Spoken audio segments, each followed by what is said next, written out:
Hai semuanya, ketemu lagi sama aku Hanifa. Apa kabar? Semoga kalian selalu sehat, selalu baik-baik.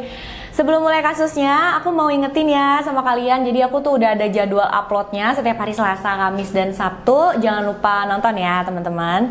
Nah, hari ini aku bakal membahas tentang satu kisah yang pastinya tragis, aneh banget, dan juga penuh dengan misteri. Siapin diri kalian ya teman-teman, karena kisah ini bener-bener bikin penasaran banget. Kisah ini terjadi di Rusia tentang beberapa pendaki yang tiba-tiba menghilang, dan pas ditemuin mereka sudah dalam kondisi yang sangat mengenaskan, sangat-sangat parah. Dan emang banyak banget teori tentang kasus ini teman-teman. Dari mulai yang bilang ini berhubungan dengan alien, ada yang bilang ini berhubungan dengan senjata biologis yang lagi dibuat pemerintah Rusia, ada juga yang bilang kalau ini berhubungan dengan supernatural. Jadi banyak banget teori lah, banyak banget pendapat dari banyak orang. Nah, nanti kalian jangan lupa taruh ya apa pendapat kalian, mana teori yang menurut kalian paling memungkinkan terjadi sama para pendaki ini teman-teman. Karena aku juga pengen sharing juga gitu ya sama kalian. Aku pengen tahu juga pendapat kalian kayak gimana. Dan mohon maaf banget kalau misalkan nanti ada pengucapan aku yang salah, karena banyak nama-nama korbannya, nama tempatnya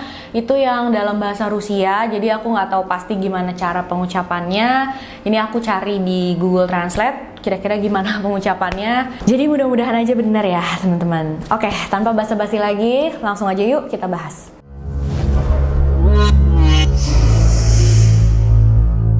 Semua cerita ini terjadi pada tahun 1959. Ada sebuah grup pendaki yang terdiri dari 10 orang, yaitu 8 laki-laki dan 2 perempuan.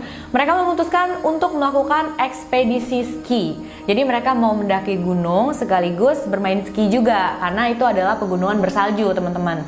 Pegunungan ini terletak di sebelah utara, paling ujung utara Uni Soviet, atau kalau yang sekarang itu kita kenal sebagai Rusia, tapi dulu itu namanya masih Uni Soviet pas kasus ini terjadi. Tujuan ekspedisi mereka ini adalah untuk mencapai gunung yang bernama Otorten. Dan pegunungan di sana tuh memang terkenal memiliki cuaca yang sangat-sangat ekstrim, sampai oleh orang-orang sekitar itu dijuluki sebagai Dead Mountain atau gunung kematian, karena memang bahaya banget untuk didaki. Mereka itu juga bukan pertama kali mendaki ya teman-teman. Mereka itu sudah profesional, mereka sudah berpengalaman, mereka sudah terlatih untuk bertahan hidup di alam bebas.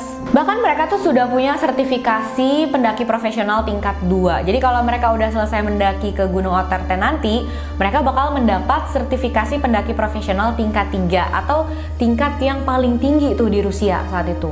Yang memimpin tim ekspedisi ini adalah seorang pria berumur 23 tahun yang bernama Igor Dyatlov. Dan sebenarnya karena dia juga nih, makanya insiden ini disebut sebagai Dyatlov Pass. Jadi Igor Dyatlov ini mengumpulkan beberapa orang, teman-temannya, dan kebanyakan memang dari mereka adalah teman kuliah. Akhirnya terbentuklah tim ekspedisi tersebut. Januari 1959 mereka mulai ekspedisinya. Dari kota tempat mereka tinggal, mereka naik kereta ke sebuah kota bernama Ivdel. Mereka turun di sana dan melanjutkan perjalanan menggunakan truk tradisional dan sampailah di sebuah desa bernama Vizay. Jadi desa Vizay itu adalah desa yang ada di paling utara Rusia dan lokasinya itu udah deket sama Gunung Otorten. Jadi dari sana mereka tinggal jalan kaki aja. Mereka bermalam di desa Vizay, keesokan harinya mereka meneruskan perjalanan ke Gunung Otorten. Pada 28 Januari, salah satu anggota yang bernama Yuri Yudin, dia ini memang menderita beberapa penyakit seperti rematik dan kelainan jantung bawaan.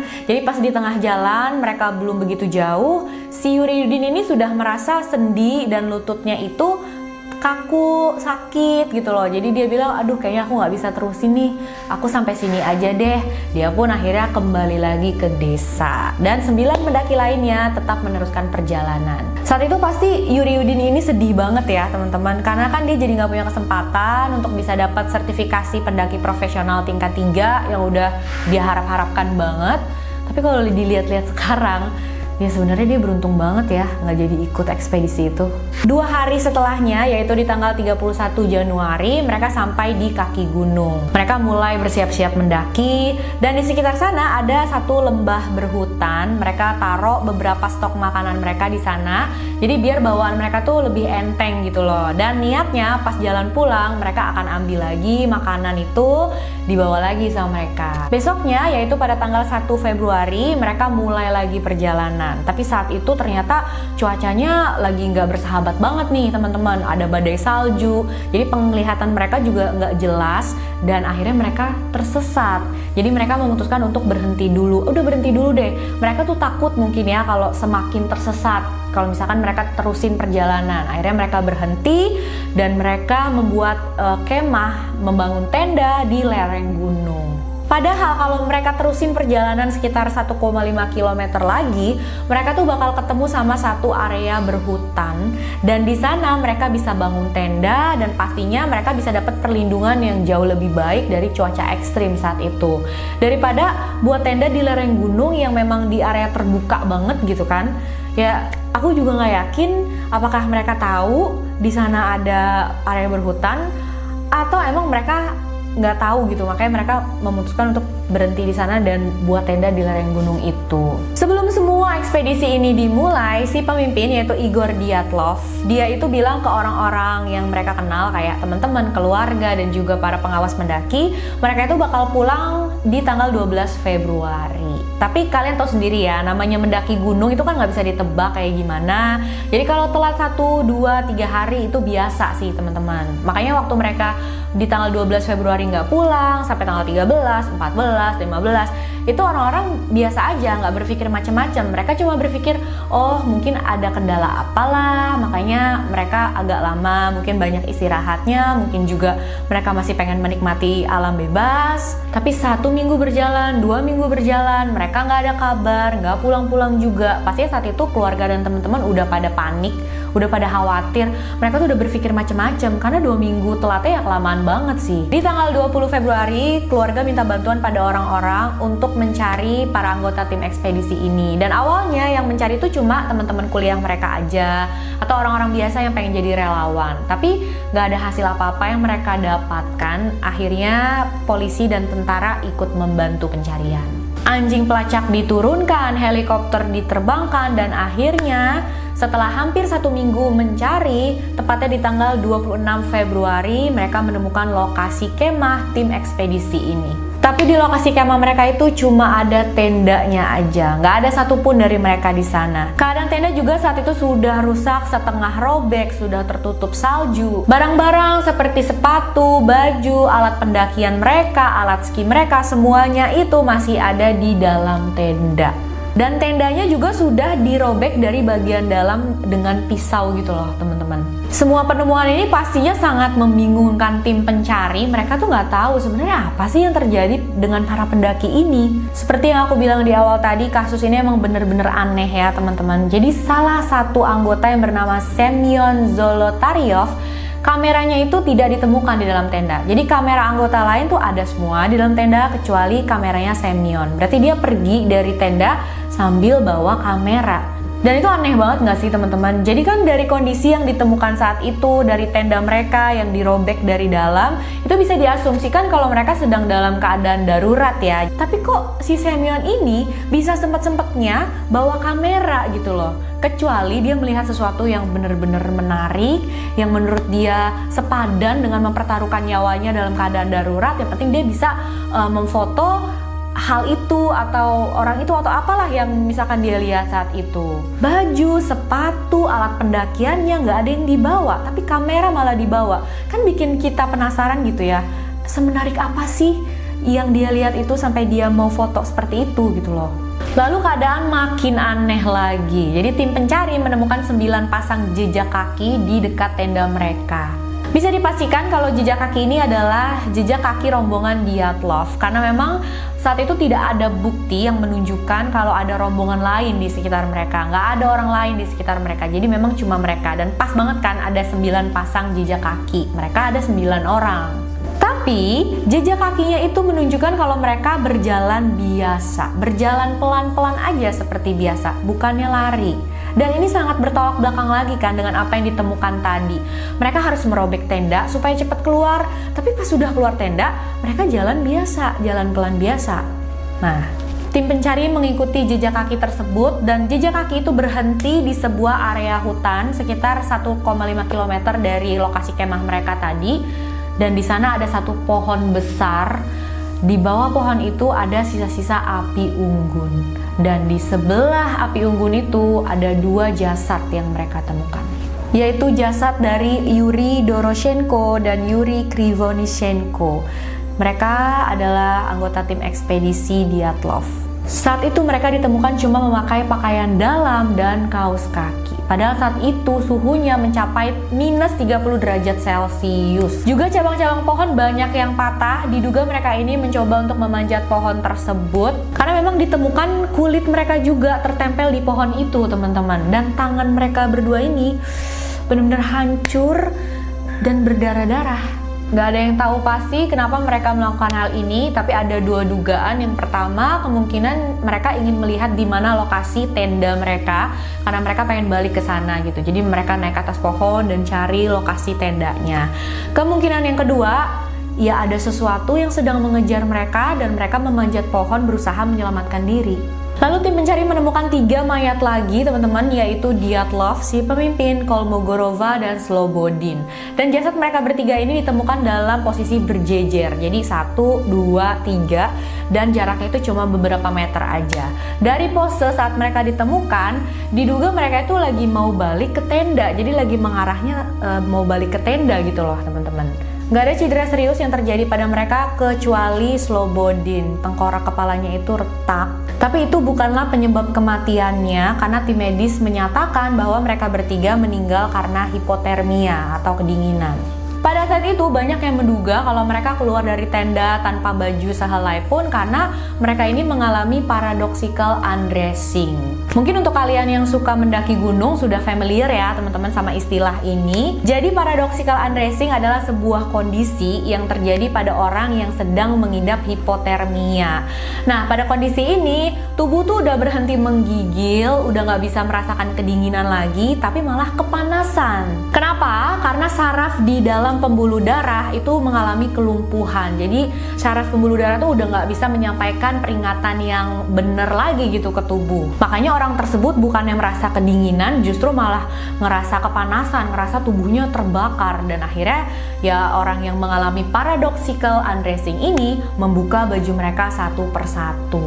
Tapi dugaan itu juga diragukan pada akhirnya saat tim pencari menemukan 4 jasad anggota lainnya 2 bulan kemudian, tepatnya di tanggal 4 Mei. Keempat jasad mereka ditemukan jauh sekitar 75 meter masuk ke dalam hutan dan jasadnya itu sudah tertimbun salju setinggi 3 meteran, teman-teman. Jadi bener-bener udah tumpuk banget tuh saljunya. 3 dari mereka mengalami cedera yang sangat-sangat serius. Benar-benar parah banget, teman-teman. Dan mereka berempat ini ditemukan dengan pakaian yang cukup lengkap. Jadi lumayan lebih lengkap lah daripada 5 korban sebelumnya yang ditemukan. Tapi pakaian yang mereka pakai juga bukan pakaian yang mereka sendiri.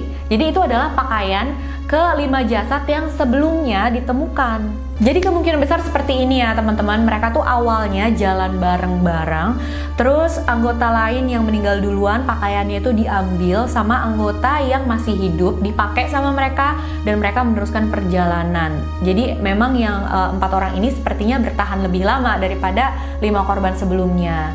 Tapi itu juga yang bikin aneh. Pertama, kenapa mereka nggak pakai baju mereka sendiri dari awal gitu loh? Kenapa harus pakai baju temennya? Kedua, berarti teori yang bilang kalau korban keluar dari tenda tanpa baju sama sekali karena mereka mengalami paradoxical undressing itu salah ya, itu nggak bener dong. Jadi mereka nggak pakai baju bukan karena mereka lepas sendiri, mereka mengalami paradoxical undressing karena mereka kasih bajunya itu ke anggota tim lainnya. Keempat jasad yang ditemukan ini adalah jasad dari Lyudmila Dubinina, Nikolai, Semyon, dan Alexander. Pertama, mereka menemukan Nikolai. Tengkoraknya itu sudah hancur, rahangnya patah. Beberapa anggota tubuh lainnya juga mengalami keretakan yang sangat-sangat parah. Pokoknya udah dalam kondisi yang sangat mengenaskan lah teman-teman. Aduh, nggak bisa dibayangin ya. Parah banget loh itu. Lalu mereka menemukan Semyon dan Alexander. Cedera yang mereka alami juga nggak kalah parah dan nggak kalah aneh, teman-teman. Semyon kehilangan kedua bola matanya. Ada luka yang lebar dan dalam di bagian tengkorak kepalanya. Dan tulang rusuknya itu sudah terbelah menjadi 2 karena tekanan yang sangat besar ke bagian dadanya. Nggak tahu ya tekanan apa coba yang bisa bikin tulang rusuk orang kebelah jadi 2 gitu. Sementara Alexander, jaringan lunak di bagian matanya itu sudah menghilang. Ada luka yang sangat dalam juga di bagian tengkorak kepalanya. Terakhir mereka menemukan Lyudmila, jaringan lunak di bagian wajahnya itu juga sudah menghilang semua, teman-teman. Dan biasanya ini tuh terjadi sama orang-orang yang diserang oleh hewan liar, kayak digigit sama harimau atau dicakar beruang gitu ya, sampai kayak aduh terkelupas gitu loh teman-teman. Jadi udah hilang gitu kan, tapi nggak ketemu gitu bagian daging dan kulitnya itu. Dan bisa jadi ini yang terjadi sama Lyudmila, tapi bisa jadi juga karena penyebab lain, nggak bisa dipastikan juga sih. Tapi belum semuanya teman-teman. Kedua bola mata dan lidahnya juga sudah menghilang. Hidungnya tuh hancur masuk ke dalam tengkorak kepalanya, dan mulutnya itu dalam posisi menganga. Jadi kayak berteriak terus tiba-tiba kaku gitu loh. Ih, serem banget ya. Nah, saat itu walaupun semua jasad anggota tim Dyatlov sudah ditemukan oleh tim pencari, tapi mereka masih belum tahu, mereka masih bingung apa yang sebenarnya terjadi pada orang-orang ini gitu. Karena jasad mereka itu ditemukan dalam kondisi yang berbeda, cedera yang dialami juga berbeda-beda dan aneh-aneh banget. Ditemukan di lokasi yang berbeda-beda juga. Ya pastinya kasus ini benar-benar membingungkan semua orang saat itu, sampai sekarang malah ya. Ada banyak banget teori tentang apa yang membuat mereka panik dan bersikap aneh banget kayak gitu, atau siapa yang melakukan semua hal mengerikan ini ke mereka. Kalau tim medis sih menyatakan mereka semua meninggal karena hipotermia, tapi tim medis juga di dalam laporannya mencantumkan kalau penyebab cedera mereka adalah kekuatan yang tidak diketahui. Pastinya orang-orang kayak penasaran, bingung, pengen tahu lah kekuatan apa gitu loh yang bisa menyebabkan hal-hal mengerikan kayak gini. Sampai tim medis aja tuh nggak tahu karena apa, kekuatannya tuh apa. Dan pas aku lagi cari-cari infonya, emang banyak banget sih teman-teman, lebih dari 50 teori tentang kasus ini. Jadi pasti aku nggak bahas semuanya, aku cuma bahas sebagian aja yang kayak paling banyak diomongin, teori-teori yang paling populer lah. Yang pertama adalah teori senjata nuklir dari pemerintah Rusia. Jadi dua anggota tim Dyatlov itu di bajunya mengandung radiasi yang sangat tinggi. Saat pemakaman mereka, banyak anggota keluarga dan teman-teman yang memperhatikan kalau warna kulit jasad mereka tuh aneh, kayak orange glowing gitu loh teman-teman. Dan rambutnya juga berwarna abu-abu. Sedangkan nggak ada dari mereka yang punya rambut berwarna abu-abu pas masih hidup. Jadi ini diduga perubahan warna kulitnya, perubahan warna rambutnya itu karena radiasi. Nah, pada saat itu memang banyak negara-negara di dunia yang sedang melakukan uji coba senjata. Nah, orang-orang banyak yang berpikir kalau di dekat lokasi kemah tim Dyatlov ini, pemerintah Rusia sedang mengadakan uji senjata nuklir dan mereka terkena dampaknya gitu ya. Tapi pemerintah Rusia sih menyangkal hal ini. Mereka bilang mereka tidak sedang menguji senjata apapun saat itu. Juga ternyata dua orang tadi itu yang bernama Slobodin dan Krivonischenko, mereka berdua tuh bekerja di kota yang sekarang bernama Ozersk. Mudah-mudahan aku bener ya sebutnya, Ozersk. Dan pada saat itu kota tersebut adalah kota di mana biasanya senjata-senjata nuklir Rusia yang berbahan radioaktif tuh dibuat. Jadi memang mereka itu bekerja dekat dengan bahan-bahan radioaktif. Jadi nggak mengherankan sebenarnya ada bahan-bahan radioaktif yang masih kayak terbaca lah gitu di baju mereka ya. Teori yang juga sangat populer adalah bahwa mereka itu korban dari suku Mansi. Jadi suku Mansi adalah satu suku yang pemukimannya itu sekitar 100 km dari tempat kejadian. Jadi suku lokal sana ya. Dan kabarnya orang-orang suku Mansi itu menganggap gunung itu adalah gunung keramat dan itu sudah dinajiskan, sudah dikotori oleh tim Dyatlov. Ada sebuah foto dari kamera salah satu anggota tim Dyatlov yang bernama Nikolai. Jadi di kamera itu ada foto yang menunjukkan seperti susunan kayu yang diduga itu adalah bekas tenda orang suku Mansi. Jadi kayak tenda yang lancip gitu loh teman-teman. Walaupun bisa jadi itu cuma kayu api unggun biasa aja ya. Dan memang selama 30 tahun sebelum kejadian Dyatlov ini nggak ada kejahatan sama sekali di sana. Padahal sebelum tim Dyatlov banyak juga kan tim-tim ekspedisi lain, turis-turis lain yang mengunjungi gunung tersebut. Jadi kalau misalkan suku Mansi memang kesal dan marah, dia nggak suka gunung keramatnya itu dikunjungi sama orang lain, pasti sebelum Dyatlov ini sudah ada korban-korban juga, tapi ini nggak ada. Banyak juga yang menduga kalau saat itu orang-orang suku Mansi sedang berburu. Mereka menemukan kelompok Dyatlov, mereka suruh kelompok Dyatlov pergi dari sana, tapi kelompok Dyatlov nggak mau pergi. Akhirnya terjadilah perkelahian antar mereka. Tapi juga tim medis tidak bisa menemukan ada tanda-tanda perlawanan di salah satu pun anggota Dyatlov. Nggak ada yang punya kayak luka tanda perlawanan, perkelahian gitu loh teman-teman. Dan tim medis juga sudah menyatakan bahwa tekanan besar yang menyebabkan cedera di tubuh mereka itu tidak bisa disebabkan oleh manusia. Nggak ada manusia yang punya tenaga sekuat itu. Teori ini juga dibantah oleh tim investigasi karena mereka bilang mereka tidak bisa menemukan bukti kalau ada kelompok lain yang berada di sekitar kelompok Dyatlov pada tanggal 1 atau 2 Februari 59 itu. Tim investigasi bilang biasanya orang suku Mansi itu bersahabat dengan orang Rusia. Mereka menyediakan akomodasi, menyediakan segala macam bantuan dan lain-lain. Tempat di mana kelompok Dyatlov itu meninggal dianggap bukan tempat yang cocok untuk berburu atau menggembala rusa di musim dingin. Jadi nggak ada alasan untuk kelompok Mansi atau suku Mansi datang ke sana. Tapi walaupun tim investigasi sudah mencoret orang-orang suku Mansi dari daftar tersangka, masih banyak banget teori konspirasi yang berpusat pada mereka. Apalagi ada seorang pria lokal yang bernama Stevokin, dia itu tampil di TV nasional Rusia dan dia cerita katanya ada salah satu orang suku Mansi yang mengaku ke dia kalau bertanggung jawab atas pembunuhan yang terjadi pada kelompok Dyatlov. Orang suku Mansi itu mengaku seperti ini kepada Stevokin, katanya, turis menjarah tempat suci kami. Ketika dukun mengetahuinya, mereka memanggil pemburu untuk melacak. Ketika anggota Dyatlov pergi tidur, dukun pergi ke tenda dan menyihir para pendaki. Setelah beberapa waktu, mereka semua mati. Jika mereka melakukan kesalahan pada kami membalas dengan sihir. Walaupun pengakuan dari pria bernama Stevokin di TV nasional Rusia itu tidak bisa dikonfirmasi kebenarannya, tapi tetap aja ya, teori ilmu hitam sihir seperti ini sangat-sangat menarik banyak perhatian orang-orang. Karena memang kalau ada kasus-kasus penuh misteri kayak gini, pastinya ada juga teori-teori supranatural yang muncul ya teman-teman. Selain ilmu hitam tadi, ada juga teori alien. Jadi di kamera Nikolai ada foto seperti yang kalian lihat di layar ini dan diduga itu adalah cahaya dari UFO yang ada di langit. Kabarnya juga ada satu grup pendaki yang sedang mendaki, bukan dekat mereka sih, cuma masih di pegunungan Ural dan mereka melihat cahaya yang aneh di langit malam kejadian.